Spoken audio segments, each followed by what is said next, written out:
নমস্কার প্রিয় দর্শক বন্ধু, আজকে নতুন পর্বে তোমাদের সবাইকে স্বাগত জানিয়ে আজকে আমি চলে এসেছি ইলিশ মাছের একটা রেসিপি নিয়ে। হ্যাঁ, মাছ খেতে তো সবাই ভীষণই ভালোবাসে, তার মধ্যে যদি ইলিশ মাছ হয় তাহলে তো কথাই নেই। আজকে আমি তোমাদের সামনে রান্না না করেই একটা ইলিশ মাছের রেসিপি তৈরি করে দেখাবো, সেটা আবার ভাতের সাথেই। আমি ভাত রান্না করতে করতেই মাছের রান্নাটা করে ফেলবো। হ্যাঁ বন্ধুরা, ঠিকই ধরেছো, ইলিশ ভাপা রেসিপিটা তোমাদের সামনে শেয়ার করব এতটাই সহজ পদ্ধতিতে আর কম সময়ের মধ্যে তৈরি হয়ে যাবে দুটো রেসিপি একসাথে।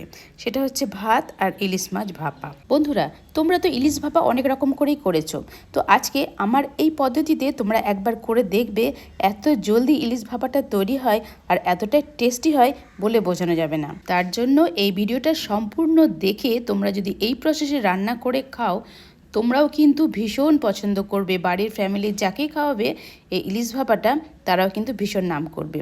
আর এটা বানানো এতটাই সহজ, তো তোমরা দেখতে থাকো। একটা ছোট্ট রিকোয়েস্ট রইল, যদি এই ভিডিওটা ভালো লাগে তাহলে অবশ্যই তোমাদের ফ্রেন্ড অ্যান্ড ফ্যামিলির সাথে অনেক অনেক শেয়ার করার অনুরোধ রইল। যারা ব্যস্ত থাকো, জীবনে চাকরি বাকরি করো, তাদের জন্য আশা করছি এই ভিডিওটা অনেকটাই হেল্পফুল হবে, কারণ একটা সময়ের মধ্যে তোমরা অনেকগুলো রান্নাই কিন্তু ঝটপট তৈরি করে নিতে পারো। তো আমি আমার চ্যানেলে এরকম শর্টকাট রান্নার প্রচুর ভিডিও দিয়ে থাকি, তো তোমরা আমার চ্যানেলটিকে একটু ফলো করো, অবশ্যই সাবস্ক্রাইব করে নোটিফিকেশানটা অন রেখো। তাহলে যারা নতুন বন্ধু আছো বা যারা বাইরে সার্ভিস করো, তারাও কিন্তু খুব চটজলদি রান্না করে খেয়ে বাড়ি থেকে নিজের খাবার খেয়ে বেরোতে পারবে। তো এখানে আমি নিয়েছি ইলিশ মাছ। ইলিশ মাছটা বেশ টাটকা ছিল আর বড় সাইজের ইলিশ মাছ ছিল। ইলিশ মাছগুলোকে ছোটো ছোটো টুকরো করে কাটা হয়েছে। তবে ইলিশ মাছ ধোয়ার সময় একটা কথা মনে রাখবে, বেশিক্ষণ কিন্তু ইলিশ মাছ ধোবে না। এখানে আমি কয়েকটা মশলার জন্য কয়েকটা জিনিস নিয়েছি। সর্ষে, আর এটা হচ্ছে সর্ষে, এটা হচ্ছে নারকোল কোড়া, আর এটা হচ্ছে পোস্ত। এগুলোকে আমি শিলপাটায় বেটে নিয়েছি। এখানে রয়েছে এটা সরিষা বাটা, কালো সর্ষে নিয়েছি, আর এটা নারকোলটা করে নিয়েছিলাম, সে নারকোলটা বেটে নিয়েছি, আর পোস্ত বাটা। সমস্ত উপকরণগুলোকে খুব ভালো করে বেটে নিয়েছি। আর এই যে সর্ষে বাটাটা দেখতে পাচ্ছ, এটাকে আমি একটু ছেঁকে নেব। তার জন্য একটা বড় পাত্রে আমি সর্ষে বাটাটা নিয়ে নিলাম। এবার এর ভেতরে হাফ কাপ পরিমাণে জল দিয়ে দিলাম। জল দিয়ে এটাকে পাতলা করে ছাঁকনি দিয়ে ছেঁকে নেব, আর এই খোসাগুলো ফেলে দেবো। তো সেই কাজটা আমার করতে একটু সময় লাগবে, তাই আস্তে আস্তে আমি এইভাবে নাড়িয়ে এই কাজটা করে নিচ্ছি। এদিকে আমি মাছগুলোকে নিয়ে চলে এসেছি। তো মাছ ধোয়ার সময় বলেছি যে ইলিশ মাছ কখনোই কিন্তু বেশি জলে ধোবে না, হালকা করে ধুতে হবে, তাহলে ইলিশ মাছের টেস্টটা চলে যায়। তো এখানে আমি হলুদ আর নুন ছড়িয়ে দিলাম। এখন আমি দিয়ে দিচ্ছি সর্ষে বাটা। সর্ষেটাকে ছাঁকনি দিয়ে বেশ ভালো করে ছেঁকে নিয়েছি, খোসাগুলো ফেলে দিয়েছি। আর দিয়ে দিচ্ছি নারকোলটাকে বেটে নিয়েছি, নারকোল বাটা। সমস্ত কিছুকে কিন্তু খুব মিহি করে বেটে নিতে হবে, তাহলে কিন্তু মাছের ইলিশ ভাপাটা খেতে খুব ভালো লাগবে। আর পোস্তটাকেও বেটে নিয়েছি। আমি সমস্ত মশলাগুলো শিলপাটাতেই মিহি করে বেটে নিয়েছি। এখন আমি অল্প একটু চিনিও দিয়ে দিলাম টেস্টটা বাড়ানোর জন্য। আর দিয়ে দিলাম 2 চামচ পরিমাণের একদম সর্ষের তেল। এই সর্ষের তেলটা না দিলে কিন্তু এই রেসিপিটা মোটেও ভালো লাগবে না। এবারে সমস্ত মশলাগুলো আগে মাছের ওপরেই কিন্তু হাত দিয়ে এভাবে মিশিয়ে নিলাম। সব কিছু একসাথে মিশে যাওয়ার পর এবার মাছের সাথে মশলাটাকে খুব ভালো করে মাখিয়ে নিচ্ছি। তোমরা দেখেই বুঝতে পারছো, এইভাবে গোটা মাছগুলোতে সমস্ত মশলাটা যাতে চারিদিকে ছড়িয়ে পড়ে, সেরকম করে হাত দিয়ে একটা একটা করে মশলাগুলোকে আমি এইভাবে মাখিয়ে নিলাম। তোমরা চাইলে মশলাটাকে আগে মাখিয়ে নিতে পারো, তারপর মাছের সাথে মাখিয়ে নিতে পারো। তো আমি এইভাবে সমস্ত মাছগুলোকে মশলার সাথে মাখিয়ে নিয়েছি। এবারে চলে যাব নেক্সট স্টেপে। এখন একটা কন্টেনার নিয়ে নিয়েছি। সেই এয়ারটাইট কন্টেনার নিতে হবে অবশ্যই। সেই কন্টেনারের মধ্যে মাছগুলোকে একটা একটা করে খুব সুন্দর করে সাজিয়ে রাখতে হবে। তবে দেখতে হবে যেন ভেঙে না যায় মাছগুলো, ওই জন্য পরপর আমি এইভাবে মাছগুলো রেখে দিলাম।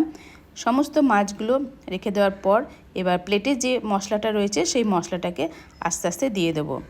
সমস্ত মশলাটাই দিয়ে দিতে হবে। তো সমস্ত কিছু এইভাবে আস্তে আস্তে ভাপে ভাপে এই রান্নাটা হয়ে যাবে। মশলাগুলো সমস্ত কিছুই আমি এই কন্টেনারের মধ্যে দিয়ে দিলাম। তারপরে যে জিনিসটা না দিলেই নয়, সেটা হচ্ছে কাঁচা লঙ্কা। কাঁচা লঙ্কাগুলোকে চিড়ে এর উপরে দিয়ে দিলাম, সুন্দর করে সাজিয়ে দিলাম। এবারে এর ওপর থেকে আবারও দিয়ে দেবো সর্ষের তেল, বেশ কিছুটা, আবারও 2 চামচ পরিমাণে সর্ষের তেল দিয়ে দিলাম। এবারে আমি ঠিকঠাক মতন ঢাকা দিয়ে দেবো। হ্যাঁ বন্ধুরা, এয়ারটাইট কন্টেনারে কিন্তু কাজটা করতে হবে। একদম ভালো করে আমি কভার করে দিয়েছি। এই অবস্থায় তোমরা যদি পারো 10 মিনিট রেখেও দিতে পারো। এখন আমি গ্যাস অন করে আমি হাঁড়িতে ভাত বসিয়ে দিয়েছি। চাল ধুয়ে সমস্ত কিছু একদম রেডি। এখানে একটা স্ট্যান্ড দিয়ে দিলাম, তার উপরে দিয়ে দিলাম এই কন্টেনারটা। তারপরে এই হাঁড়িটা ঢাকা দিয়ে দেবো। তবে এইভাবে ঢাকা দিলে ফাঁক থেকে যাচ্ছে, ওই জন্য আমি ঢাকনাটাকে এইভাবে উপর করে দিলাম। তাহলে একদম ঢেকে গেল। এবারে আমি গ্যাসের ফ্লেমকে হাই করে রাখবো কিছুক্ষণের জন্য। তো হাই করে যখন ফুটে যাবে ততক্ষণ পর্যন্ত আমি হাই করে রেখেছি। এখন ভাতটা কিন্তু ফুটে গেছে, যে ফেনা উঠে গেছে। এখন আমি গ্যাসের ফ্লেমটাকে কমিয়ে দেবো। এইভাবে মিনিট 15 আমি এইভাবে ফুটিয়ে নেব। তো 10 থেকে 15 মিনিটের মধ্যে কিন্তু আমার মাছের রান্নাটাও হয়ে যাবে, ভাতটাও হয়ে যাবে। যেহেতু এই ভাতটা হতে আমার বেশিক্ষণ সময় লাগে না, সেই জন্য ঢাকা দিয়ে দিয়েছিলাম। আর যাদের চাল একটু সেদ্ধ হতে সময় লাগে তারা ঢাকাটা নাও দিতে পারো। এবারে ভাতটা রেডি হয়ে গেছে। এবার কন্টেনারটা তুলে নিতে হবে। অবশ্যই দুটো হাত লাগাতে হবে। এইভাবে আস্তে করে ধরে খুব সাবধানে এবার কন্টেনারটা বের করে নিলাম। আমার ভাতও রান্না হয়ে গেল, মাছও রান্না হয়ে গেল। দেখলে তো বন্ধুরা, 10 থেকে 15 মিনিটের মধ্যেই আমার দুটো রেসিপি একদম তৈরি, ভাত আর ইলিশ ভাপা। এবার খুলে দেখাচ্ছি কৌটোটা, দেখো কতটা সুন্দর লাগছে দেখতে। মাছগুলো কিন্তু ভীষণ সুন্দর মতন নরম হয়ে গেছে। সেটাও এবার আমি তোমাদের সামনে দেখিয়ে দিচ্ছি। এই যে এটাকে সরিয়ে দিয়ে একটা বড় পাত্রে এটাকে আমি ঢেলে নিচ্ছি।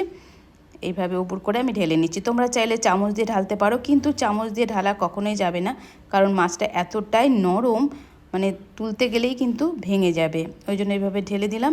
এরপরে দেখো, এই দেখো কতটা সফটি হয়েছে মাছগুলো, পুরো সেদ্ধ হয়ে গেছে।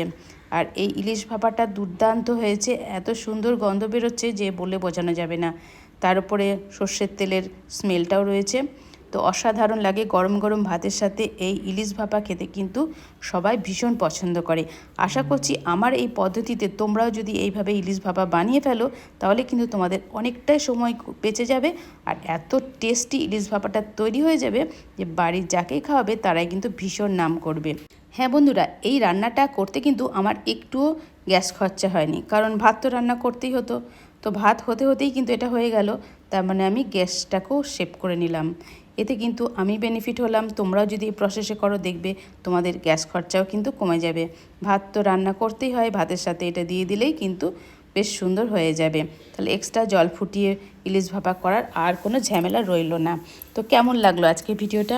আশা করছি তোমাদের ভীষণ ভালো লাগবে। অবশ্যই কিন্তু বাড়িতে একবার ট্রাই করো, খুব মজাদার হয় এই রেসিপিটা। ছোট থেকে বড় সবাই কিন্তু খেতে ভীষণ পছন্দ করবে। আর এই মাছের কাঁটাগুলো খুব তাড়াতাড়ি ছাড়ানোও যায়, কারণ ইলিশ ভাপার এই কাঁটা দেখো মাছের সাথে কিন্তু একটুও লেগে নেই। আর গরম ভাতের সাথে খাচ্ছি, অসাধারণ টেস্ট হয়েছে। তোমাদেরও কিন্তু ভালো লাগবে, তোমরা অবশ্যই একবার ট্রাই করো। আমার এই ইলিশ ভাপার ভিডিওটা দেখার জন্য তোমাদেরকে অসংখ্য ধন্যবাদ।